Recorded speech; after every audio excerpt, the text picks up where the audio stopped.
रतलाम शहर के विनोबा नगर निवासी पंडित संजय शिवशंकर दवे का बालावस्था में से ही जीवन दर्शन और अध्यात्म के प्रति इनके अन्य रुझान के चलते बचपन से ही अध्ययन से जुड़े रहे। विद्यालय महाविद्यालय स्तर पर भी इन्होंने कई प्रतियोगिता वाद विवाद भाषण में भाग लेकर सर्वोच्च स्थान प्राप्त किया। शासकीय सेवाओं सेना में भी अपनी सेवा प्रदान की, परंतु आध्यात्मिक क्रांति भीतर से आध्यात्मिक चेतना ने इनको अपनी ओर इतना आकर्षित किया।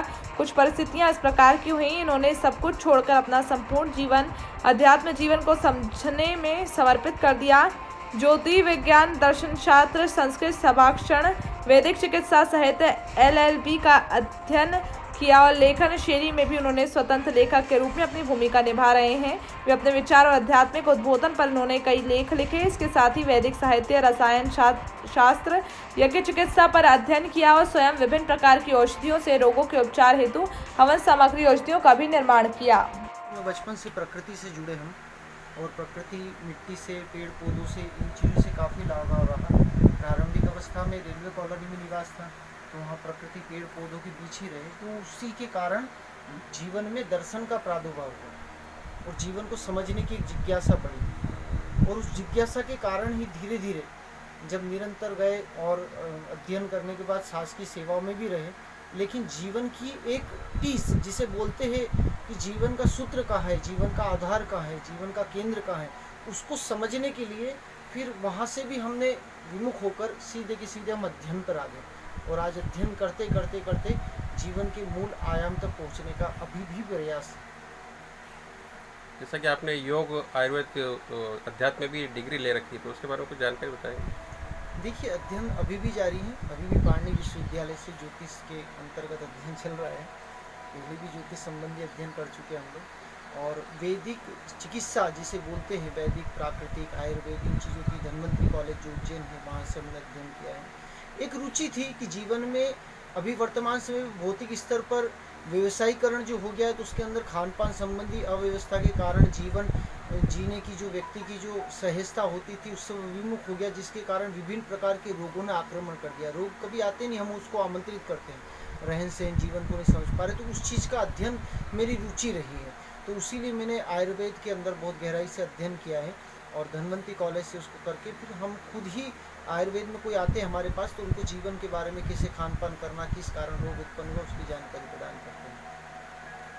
आज हम देखें कि आज की जो युवा पीढ़ी है या जनरेशन है, तो पाश्चात्य संस्कृति की ओर काफ़ी अग्रसर है, तो कैसे उनको इस ओर, आयुर्वेद की ओर, आध्यात्मिक ओर? देखिए, ये सबसे बड़ी हमारे देश का दुर्भाग्य बोलो या विडंबना बोलो, कड़वा है बोलने में, लेकिन यही सत्य है कि विदेशी लोग परिपूर्ण पूरा विज्ञान की परम सीमा तक पहुंचने के बाद उनको लग रहा है कुछ अधूरापन, तो वो अध्यात्म की तरफ आ रहे, भारत की तरफ आ रहे हैं कि उनको अध्यात्मिक खोज, जीवन में कुछ तड़प, तो बेचैनी अभी भी बाकी है, वो पूर्णत्व की तरफ आ रहे हैं। और हम लोग उनसे ये नहीं सीख पा रहे कि पूर्ण सब कुछ प्राप्त करने के बाद भी अध्यात्म आ रहे, और हम भौतिकता की तरफ विदेश में जा रहे हैं। आजकल हमारे यहाँ पर हिंदुस्तान में देखने में आ रहा है, कई बच्चे अंग्रेजी पढ़ाई करने के बाद विदेशों में जा रहे हैं, लेकिन वो संतुष्ट नहीं हो पाएंगे, क्योंकि जीवन का मूल उद्देश्य इससे नहीं कि आपके पास कितना पैसा, बंगला, गाड़ी है। जीवन का मूल उद्देश्य कि आप जी कैसे रहो। जिसने जीवन की कला को सीख लिया, जीवन के सूत्र को अंगीकार कर लिया, और झोपड़ी में भी आनंद में रहेगा, वरना महलों में रहने वाला भी सुखी नहीं हो पाता है। अभी हमने देखा है कि जैसे धर्म में जो विघटन है, तो कहीं ना कहीं समाज दोषी है, मनुष्य दोषी है, या फिर उसका व्यक्तित्व, इसके बारे में आप क्या बताएं? देखिए, एक्चुअल में क्या होता है, संस्कार सबसे पहले, गुरु जो परंपरा हमारे वैदिक साहित्य में होती थी कि हम एक दूसरे से जुड़ के रहते थे, तो एक दूसरे से अनुभव को हम ग्रहण करते थे, समझाने वाला कोई नहीं रहा। स्वार्थ, हम लोग पाश्चात्य की तरफ इतने अंधाधुंध बढ़ रहे हैं, ना ही हमको कोई सद्गुरु मिल पा रहा है। हम जीवन में पूजा के आयाम को परंपरा की तरह निर्वहन कर रहे हैं। आवाज़ उठ रही है, और सोशल मीडिया बोलते हैं ना हम लोग, सोशल मीडिया में भी इस प्रकार हो रहा है, लेकिन वास्तविक रूप में गुरु के बिना कोई ज्ञान नहीं मिलता है। सोशल मीडिया पे कोई ज्ञान नहीं मिला, गुरु नहीं मिल पा रहा है, गुरु पद्धति खत्म हो गई है, गुरुकुल की पद्धति खत्म हो गई है, तो इस कारण व्यक्ति पाश्चात्य की ओर अग्रसर हो रहा है और सारी चीज़ों का बिखराव हो रहा है। तो मानवीय सोच बदलना पड़ेगी। मानवीय जीवन में हमारे जितने विश्वविद्यालय है, विद्यालय है, इनमें जीवन दर्शन को पढ़ाना बहुत जरूरी। जब तक व्यक्ति का जीवन दर्शन नहीं पड़ेगा, व्यक्ति जीवन को जानने की जिज्ञासा उसमें उत्पन्न नहीं होगी, जब तक जीवन में कुछ परिवर्तन नहीं हो सकता। जैसा कि ज्योतिष में जन्म से मृत्यु तक का जो एक विवरण होता है, तो आम व्यक्ति इसको कैसे समझ सकता है, कैसे सहजता से इसको अपनाए? देखिए, ज्योतिष एक आयाम है जो आपके जीवन के आयाम से आपको रूबरू कराता है।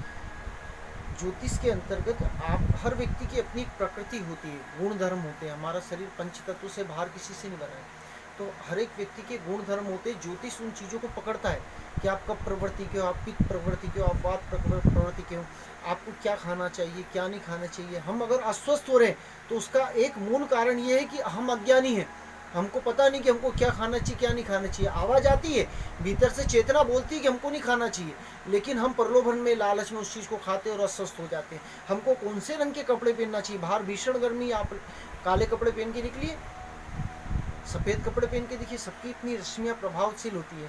तो कौन से व्यक्ति को कौन से रंग के कपड़े पहनना चाहिए, क्या चीज़, ये प्रकृति का जीव जंतु सब जानते हैं। सिर्फ मनुष्य बुद्धि की, अपने बुद्धि को अति से ज़्यादा उपयोग करने के कारण, बुद्धि से अपने अहम धर्मिता के कारण वो इन चीज़ों से पृथक हो गया। वरना आज भी कोई डिलीवरी कराने के लिए कोई पशु पक्षी जीव जंतु हॉस्पिटल में नहीं जाते, एम्बुलेंस में।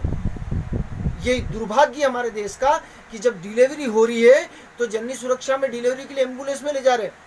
जो प्राकृतिक चीज़ है उस चीज़ से हम भटक चुके हैं। तो कहने का तात्पर्य इतना, ज्योतिष के अंदर उन आयामों से, पहले ज्योतिष की आवश्यकता नहीं थी। पहले व्यक्ति स्वयं परमात्मा से जुड़ा था, ईश्वर से जुड़ा था, प्रकृति से जुड़ा था, तो सहज ही उसके काम ईश्वर करता था। अब व्यक्ति में अहम के भाव उत्पन्न हो गए, ईश्वर से अलग हो गया, प्रकृति से अलग हो गया, तो ज्योतिष उन चीज़ों को वापस उनको रूबरू कराने का कार्य कर रहा है वर्तमान। तो कहीं ना कहीं हर व्यक्ति को योग, आयुर्वेद, अध्यात्म से जुड़कर अपने मानवता का विकास करना आवश्यक है, बहुत जरूरी है। योग से अगर नहीं जुड़ेगा, योग हजारों साल पहले भी शास्त्रों में नहीं था। आज से 50 साल पहले लोगों को पूछते किसी से कि प्राणायाम, कपालभाति क्या होता, तो 100 में से 1 या 2 व्यक्ति बता सकते थे। था पहले से, उस समय जरूरत नहीं थी, व्यक्ति मेहनती था। आज व्यक्ति मेहनत से परे हट चुका है, तो आज बीमारियां उत्पन्न हो रही, तो योग को बाहर आना पड़ा। आने वाले समय पर यज्ञ चिकित्सा, मंत्र चिकित्सा उसी प्रकार बाहर आएगी जब व्यक्ति को आवश्यकता लगेगी। अगर इनके बिना आज जुड़ जाएंगे तो आने वाला भविष्य हमारी आने वाली पीढ़ी के लिए सार्थक होगा। अन्यथा आज नहीं जुड़ पाए तो महाविनाशक स्थिति के बाद फिर हमको स्वीकार करना पड़ेगा। तो सर्वोत्तम यही है कि हम सचेत रहे और आज ही वेदों की तरफ चले, योग की तरफ चले, अध्यात्म की तरफ चले, जब ही जीवन शांतमय और आनंदमय बन सकते हैं। तो कहीं ना कहीं हम देखें कि यह जो संक्रमण है, यह व्यक्ति को अपने आप से जोड़ने के लिए, योग से और अध्यात्म से जोड़ने के लिए ही।